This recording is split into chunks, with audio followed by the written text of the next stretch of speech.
What's up guys, my name is Matt Zeffy. Today we got a gorgeous day in sunny New York, so I decided to show you my Sony a6300 setup. Cue the intro.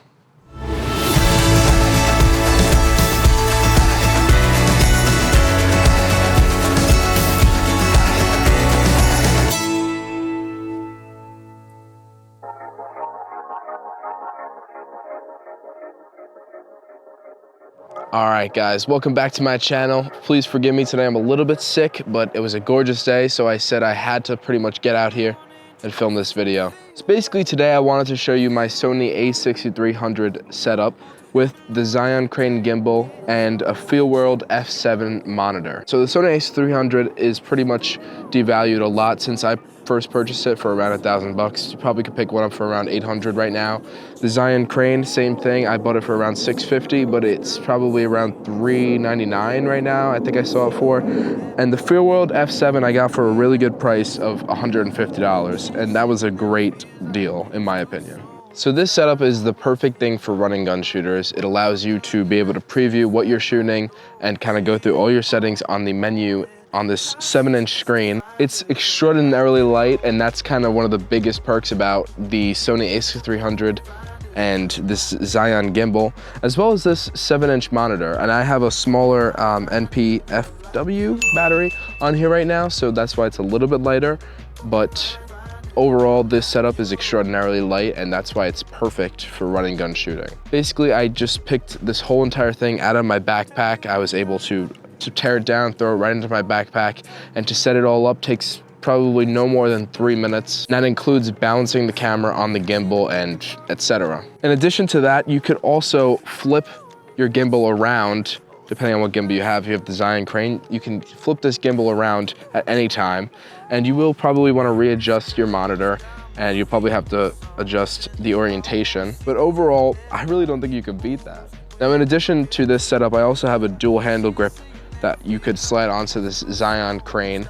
And I sometimes use it, but it sometimes gets a bit too bulky to carry around all the time, so I sometimes like having an even smaller setup like this where I can get down low, and there's a whole bunch of different things that you could do with this. Now I just want to show you this whole setup a little bit closer up. And so as you can see, I got my camera here and this ribbon cable HDMI cord, which is quite annoying, I will admit. And then I have the Xeon Crane, which is an absolutely phenomenal gimbal, and my Feelworld F7, which is on this kind of cheap adapter that I will be upgrading in the near future. So this whole setup is probably going to cost you a little bit upwards of $1,500, and I would highly recommend that you get the setup used. Definitely the Sony a6300. The Xeon gimbal probably could get used, and the Feelworld F7 you might not be able to find used, but the price new is around $150, so it's really affordable. And I'm going to do a full review on this monitor, so it's got some really fantastic features. So overall, $1,500 for this setup is completely worth it in my opinion. You're going to be able to get out there and really start filming with this thing at $1,500, which you really can't beat. So just to show you a little bit about the motions that this thing can do, it's pretty flexible, and obviously this is the Xeon Crane gimbal's fault. It's actually a phenomenal gimbal. I did a full review of it. If you want to check it out, there's the link up above.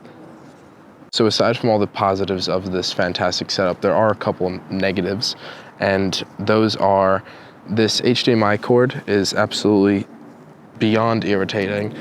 This is a lighter one. It cost me about 20 bucks, and I found it to be better than the ones that are a little bit heavier because it tends to throw off the gimbal a bit, but it's always in the way. It's kind of annoying. I guess you could put some Velcro straps on it, but it's still going to be a little irritating. Another big negative that I have is that you can't really put this setup down. You could turn everything off and then place it down, but it's kind of annoying. So those are just the two negatives that I have, this HDMI cord and the fact that it's a little bit more tedious to put down sometimes. But overall, you can't go wrong with this setup. Perfect setup for running gun shooters and those who are on a budget for around $1,500. I would highly recommend something like this. I'm pretty much using it all the time. And here's some of the footage that I got with this just today. Life's searching just to find a girl like you. Find a girl like you.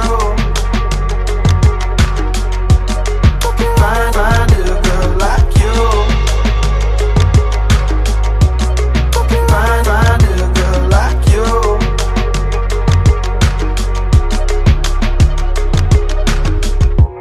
Alright guys, so thank you so much for watching. I really appreciate you tuning into the channel. If you got anything out of this video, make sure to like and subscribe. I'm going to leave the links to all of this equipment in the description down below. If you've got any questions or comments, make sure to leave that in the comments section and I'll make sure to get back to you. But otherwise, enjoy the rest of your day and take care, guys.